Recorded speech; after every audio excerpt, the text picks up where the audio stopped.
Nous étions retournés au Cameroun un an plus tard, je me portais merveilleusement bien. Tu veux que je te dise quelque chose? Dis-moi chérie. Ça te dit qu'on fête nos 20 ans de mariage, et cette fois-ci on fera une grande fête avec nos 2 familles, nos amis, bref tout le monde. Avons-nous suffisamment d'argent pour ça? Je pense que oui, j'ai demandé à Cassandra de me faire un état de tout ce qui reste, et je pense qu'on peut s'offrir ce plaisir-là. Tu sais, moi tout ce qui compte c'est d'être en vie et avec toi et nos enfants, tu es la plus belle chose qui me soit arrivée, tu as été présent du début à la fin. Peu importe ce que les gens diront ou continuent de dire, tu es ma plus belle expérience en amour, tu n'as pas changé, tu es resté le même depuis le début. Juste ton amour qui s'est approfondi au fil des années, je ne regrette pas avoir épousé mon ancêtre comme le dit ma mère, au contraire s'il faille recommencer ce sera avec grand plaisir, je t'aime et même après 100 ans je t'aimerai toujours aussi follement. Tu m'as tout appris, tout ce que je sais, c'est grâce à toi, tu es mon guide sûr dans cette vie, Georges sans toi je m'égare, merci pour tout. Tu vas pas me croire mais tu es une femme exceptionnelle, tu as fait en un an ce qu'aucune femme n'a réussi à faire en plus d'un an, même pas la mère de mes filles, je me sens obligé de t'aimer. De te protéger, de t'élever, de faire de toi une reine, je t'aime tellement tu n'as pas idée de comment j'avais peur que cette maladie t'emporte, parfois je demandais à Dieu de me transmettre ton mal. J'avais tellement envie de vivre ces souffrances à ta place car pour ma part tu ne méritais pas ça, mais Dieu merci aujourd'hui tu es en bonne santé, et je vais pouvoir profiter de toi encore un peu. Pourquoi seulement un peu, bébé nous allons vivre le nombre d'années que Dieu va nous accorder. Chérie j'ai 70 ans et plus, je vais partir d'un moment à l'autre. Et qui t'a dit qu'on meurt à cause de l'âge? Moi qui étais malade presque mourante, tu vois bien que Dieu m'a épargné, en plus on est jeune jusqu'à 77 ans donc pour moi tu es encore très jeune. Et tu peux me faire encore plein de gâteries. Je te vois venir. Au fait il va falloir que j'aille chez mes parents, j'ai des choses à dire à ma mère et j'ai besoin de voir mon père, tu peux m'accompagner si tu veux. Non tu sais que je ne t'ai jamais rien refusé, mais là je ne veux plus que tu mettes tes pieds là-bas, je suis fatigué du manque de respect de ta mère envers nous. Ces gens ne connaissent pas ta valeur et moi je veux plus que tu aies à supplier, à mendier leur amour et leur affection, ta mère ne m'a jamais accepté, et nous avons fait un an à l'extérieur pour tes problèmes de santé. Elle n'a jamais pensé à venir rendre visite à ses petits-enfants, ne serait-ce qu'un jour pour savoir comment ils s'en sortent sachant que leurs parents ne sont pas là, tu trouves ça normal. Ta sœur aînée à qui tu as tout fait, aujourd'hui t'insulte et traîne ton nom partout, tu crois que ça me plaît de voir mon épouse être humiliée un peu de partout. La femme de qui? Ce sont des choses que je n'acceptais jamais dans ma vie, mais je fais des efforts. Parce que toi tu es tolérante et patiente, mais ça suffit, tu restes là, la personne qui a besoin de toi va t'appeler, tu n'iras plus là-bas c'est terminé, et je veux que tu m'écoutes. Sache que si j'apprends un jour que tu es allé là-bas, on aura de sérieux problèmes toi et moi et tu vas rester là-bas, j'en ai assez, et papa dans tout ça, tu sais qu'à l'intérieur il n'y est pour rien. Et papa dans tout ça, tu sais qu'il n'est pour rien. Je ne sais même pas s'il est au courant de tout ce qui s'est passé, chérie je sais et tu as parfaitement raison, mais essaye de me comprendre nous avons vu toi-même que c'est Jessie qui manipule maman, tu as parlé avec Junior il t'a dit la même chose, s'il te plaît.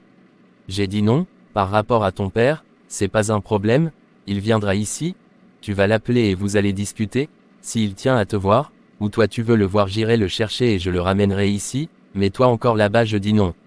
Et comme ta mère n'oserait pas mettre ses pieds dans la maison d'un sorcier, c'est pas grave, mais j'ai dit que ça suffit, que chacun reste chez lui et vive sa vie. J'ai compris, même si ça me faisait mal je devais avouer que mon mari avait raison, ma mère n'avait jamais pu l'accepter et à chaque fois qu'elle en avait l'occasion, elle l'humiliait et très souvent devant nos enfants et donc je pouvais le comprendre. Encore son comportement lors de ma période de maladie laissait à désirer, mais je n'avais pas de choix je devais écouter mon mari et faire ce qu'il me demandait, nous étions en pleine préparation de notre mariage religieux. Ma cousine Aurélie était venue s'installer chez moi durant cette période-là, car ça faisait tellement longtemps elle et moi on s'était plus vus et en ce moment-là elle était au pays et donc il fallait en profiter. Est-ce que tu sais que je n'arrive toujours pas à croire que tu as pu résister, et qu'aujourd'hui tu vas célébrer 20 ans de vie commune.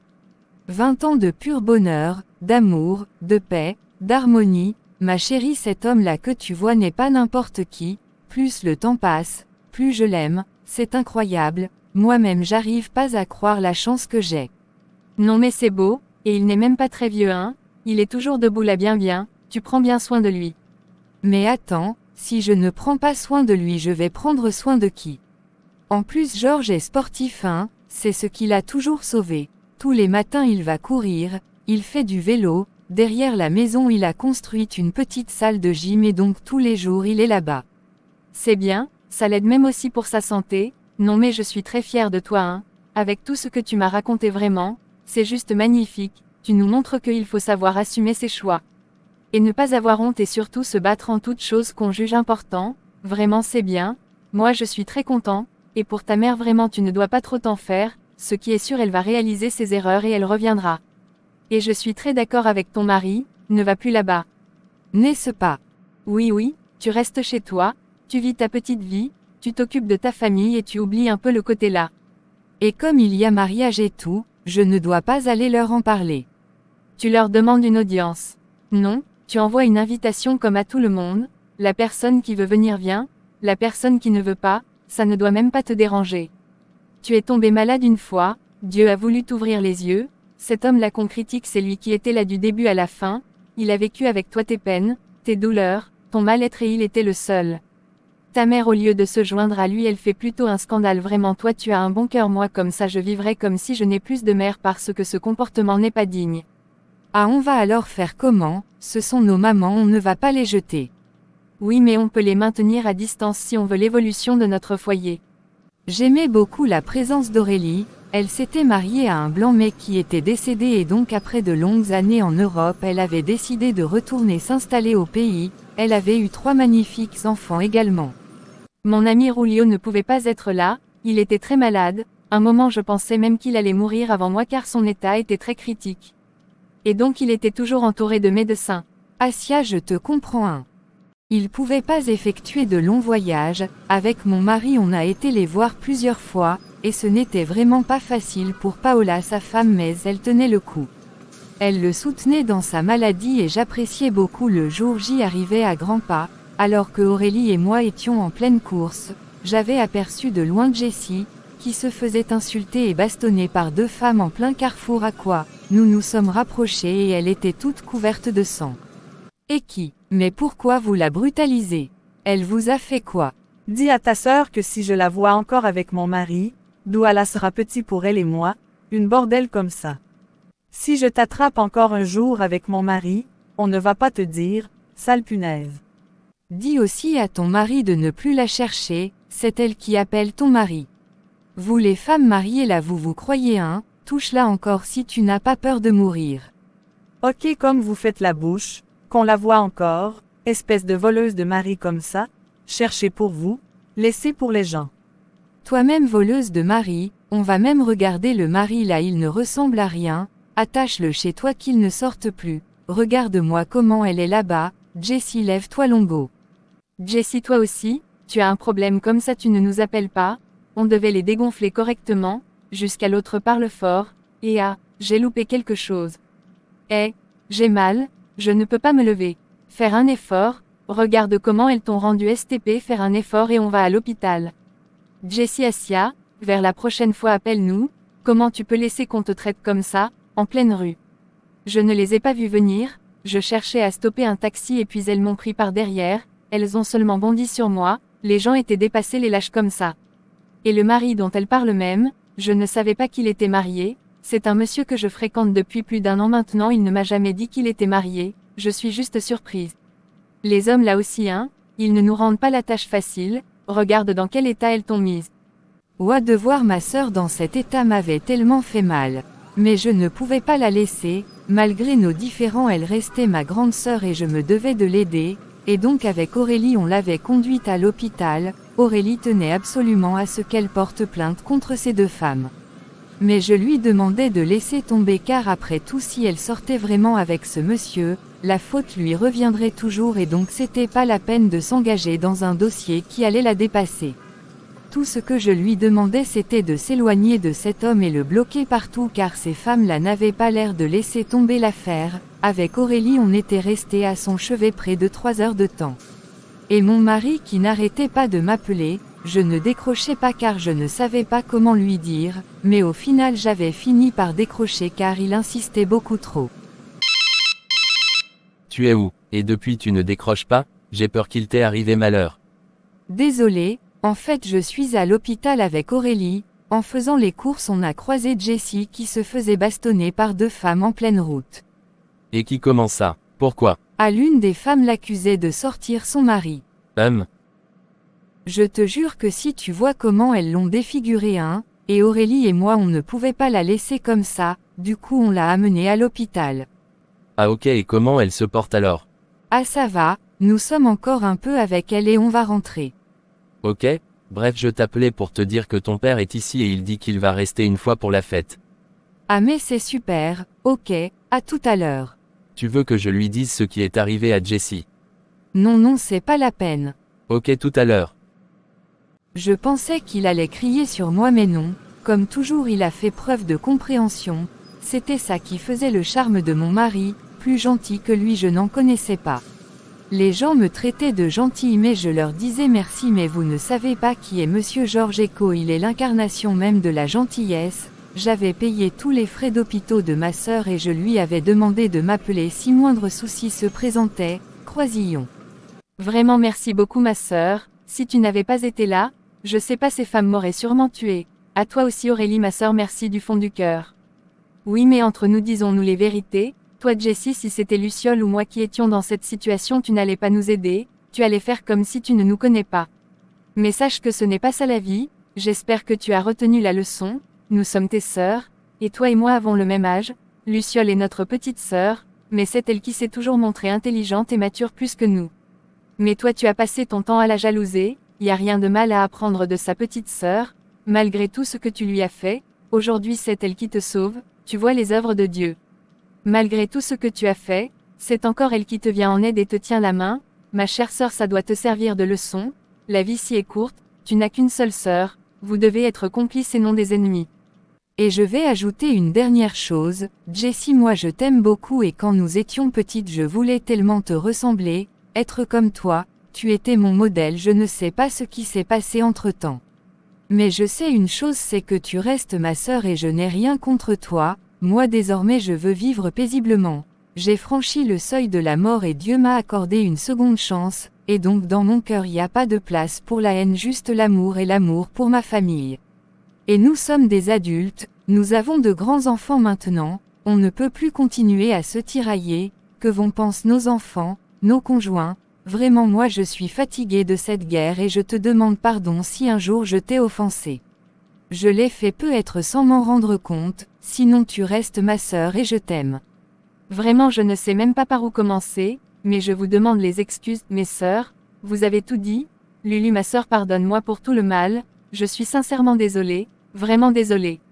Et je pense que tu devrais également demander pardon à son mari, oui, vous lui avez trop manqué de respect, cet homme est très humble, il mérite aussi des excuses, il a toujours fait preuve d'amabilité envers vous malgré tout. Je le ferai sans faute, je vous assure je le ferai, je suis encore désolée pour tout, moi-même je suis fatiguée de tous ces problèmes vous n'avez pas idée, je parlais encore avec Junior la dernière fois de ça, vraiment pardonnez-moi, ma sœur Lulu, excuse. En tout cas il y a plus de problème, tu as appris pour mes noces de porcelaine. Mon mari et moi on fête nos 20 ans de mariage ce samedi et j'ai envoyé une invitation à la maison oui maman m'a parlé de ça, elle aussi est très malade. Je doute fort qu'elle soit là. Comment ça, elle souffre de quoi? Tu sais qu'elle est diabétique et donc ces derniers temps son diabète la dérange un peu, mais je pense que si elle se sent bien elle viendra. Je ferai des efforts, mais avant je dois d'abord parler à Georges pour lui demander pardon. Ok c'est sans problème, de toute façon, je vais appeler maman. D'accord, merci encore pour tout. J'avais tellement envie que ma sœur change de comportement et devienne une bien meilleure personne, dans ses excuses elle avait l'air sincère et j'espérais que ce soit pareil au moment où elle ferait pareil avec mon mari, le même soir-là. Junior était en chemin avec sa famille c'est-à-dire sa femme et ses 4 enfants, depuis son départ il n'était plus jamais revenu au pays et il avait épousé une Antillaise, une femme très gentille et toujours souriante. On s'entendait bien elle et moi, et pendant leur séjour ils allaient rester chez moi, et donc ma maison était pleine, voir tous ces gens chez moi me rendait trop heureuse, il ne manquait plus que mon meilleur ami mais lui c'était des problèmes de santé. Mais son fils Austin avait effectué le voyage pour représenter ses parents, ma mère aussi qui n'était pas là et dont je priais afin qu'elle vienne à la cérémonie, à la veille de l'événement. Mon père avait fait une assise, où il nous donnait des conseils, il nous avait ouvert son cœur, il était vraiment très heureux, et pendant que nous discutions, on vit entrer ma mère et Jessie. Toutes deux très abattues, je m'étais levée pour les recevoir et leur donner des places, j'étais très contente qu'elles soient là, même si je ne connaissais pas encore le but exact de la présence de ma mère. Mais la voir m'était d'une grande joie. Irène, avant que tu n'arrives, j'étais en train d'exprimer ma gratitude et mon sentiment de joie envers tous ces enfants-ci, plus particulièrement envers Georges pour tout le bien qu'il nous a apporté. Je lui disais que j'étais un père comblé, voir mes enfants et mes petits-enfants. Regarde tout ce monde-ci, c'est ma progéniture, notre progéniture, Dieu m'a maintenu en vie pour voir tous ces gens et partager encore des moments comme ceux-ci avec eux. Il y a de quoi rendre grâce. À côté de ça, nous avons commis des erreurs, mais aujourd'hui plus que jamais on doit se pardonner. Ça ne sert à rien de vivre avec la haine, ça détruit. Nous devons tous être en harmonie, pour renforcer nos liens et continuer d'agrandir la famille. Moi je suis très content et je veux vous dire merci à chacun de vous. Je n'ai pas une autre famille, si demain je tombe c'est vous, si demain ma femme tombe c'est nous, si demain l'un de vous tombe. C'est toujours nous les premiers à réagir et personne d'autre, et donc je demande qu'on mette les différends de côté et qu'on avance. On a besoin d'être soudés pour réaliser des chefs d'œuvre et non d'être divisés. Ça nous expose et ça fait entrer l'ennemi, ce qui n'est pas bon. Mes enfants, pardonnons-nous et prenons uniquement l'amour et l'harmonie. Nous irons loin et Dieu va nous bénira. Je n'avais pas pu me retenir face au discours de mon père, j'avais fondu en larmes, c'était tellement émouvant, il n'y avait plus rien à ajouter, papa avait tout dit, il nous avait parlé comme il aurait dû le faire depuis longtemps, mais comme on dit, il n'est jamais trop tard. Personne n'avait pu rester indifférent face à ce discours si merveilleux, et puis quelques minutes après, maman prit la parole, j'avais tellement peur dès son entrée de jeu que je commençais à pincer mon mari. Monsieur mon mari, tu as parlé, nous avons compris, et comme tu as dit, nous devons nous pardonner, et bien évidemment nous ne pouvons avancer sans toutefois nous pardonner. C'est la raison pour laquelle je veux demander pardon à tout le monde ici présent, mes enfants. Je suis sincèrement désolée pour tout le mal, les peines et les douleurs que j'ai pu infliger à chacun de vous. D'aucuns diront que je ne savais pas ce que je faisais, je dirais non, j'étais bien consciente et je savais parfaitement ce que je faisais. Je veux demander pardon particulièrement à toi Georges. Tu es entré dans notre famille, voilà déjà 20 ans et je n'ai pas pu t'accepter, je n'ai pas de raison honnêtement, c'était juste de la haine gratuite, pour cela je te demande pardon. Tu es celui qui malgré tout a élevé ma fille, si mon fils est ce qu'il est c'est grâce à toi, si ma fille est ce qu'elle est c'est grâce à toi, tu m'as donné 3 magnifiques petits-enfants. Tu as été présent en toutes circonstances de notre vie, tu nous as soutenus et à cause de mon orgueil et ma mauvaise foi je n'ai jamais pu reconnaître tes efforts, pardonne-moi, aujourd'hui devant tout ce monde je veux que tu saches que je t'accepte comme beau-fils. Je t'accepte, et crois-moi, je bénis cette union. Vous avez ma bénédiction, ma fille Luciole. Merci maman, je t'aime fort. Moi aussi ma fille.